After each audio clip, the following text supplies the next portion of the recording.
A gray mist lay over the valley like a forgotten dream. The air was still, and the mountains stood guard over the sleeping world. It was one of those mornings that felt heavy with unspoken promises, a silence so profound it echoed the stillness of the night before. And then, as if to break the monotony of the gray, streaks of orange began to appear across the sky.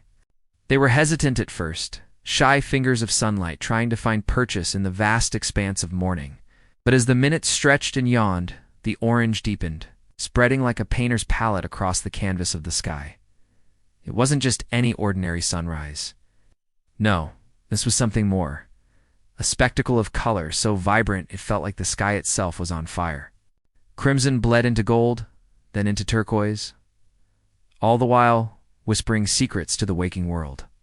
The mountains, no longer shrouded in mist, stood proudly silhouetted against this fiery display, each peak a brushstroke on the grand canvas of the morning. The air, once heavy with the promise of rain, now buzzed with the energy of 1,000 tiny wings. For it was in this symphony of color that the clouds awoke, and they had a story to tell. There was Nimbus, the giant, his belly full of water, his back laden with the weight of the world. He wore the colors of the setting sun, streaks of red and purple, a reminder of the day that was and the night that had been.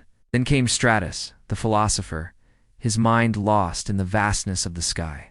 He was a study in gray, a monochrome masterpiece, contemplating the mysteries of existence. And then there was Cumulus, the jester, his form ever shifting, never staying the same for too long. He wore the colors of the midday sun, bright and cheerful, bringing smiles to the faces of those who looked up in awe. They danced across the sky, these clouds, their movements a silent ballet, their forms ever-changing, yet always beautiful. They dipped and swayed, sometimes coming together in a swirling mass of color and motion, only to drift apart again into the vast expanse of blue. Below them, the world stirred. A lone bird took flight, its song echoing the joy of the morning. A gentle breeze rustled through the trees, carrying the scent of pine and the promise of a new day. For what is a sunrise without the clouds to frame it, to accentuate the play of light and shadow, to reflect the colors of the dawning day? They are the artists of the sky, painting masterpieces that change with the hour, with the minute, even with the second. And as they dance, they teach us.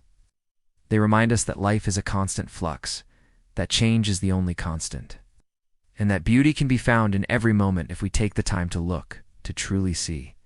The sky was no longer just a backdrop. It was a stage, a place where drama unfolded with the precision of a Swiss watch and the grandeur of an ancient Greek play. And we, the watchers, the silent observers, were privileged to witness it all, to be awestruck by the power and the grace of the clouds that painted the morning. As the sun climbed higher in the sky, the colors softened, the brushstrokes became broader, and the masterpiece of the morning yielded to the hues of midday. Still, the clouds remained, their work for the day not yet finished. They were the brush, the paint, the canvas, and the masterpiece all in one. And they would continue to paint until the sun set and the moon took its turn to shine. So next time you see clouds dancing across the sky, remember, they are not just clouds. They are artists, storytellers, teachers, and they have a message for you. A message of change, of beauty, and of the endless possibilities that each new day brings. All you have to do is look up, take it all in, and let the clouds guide you.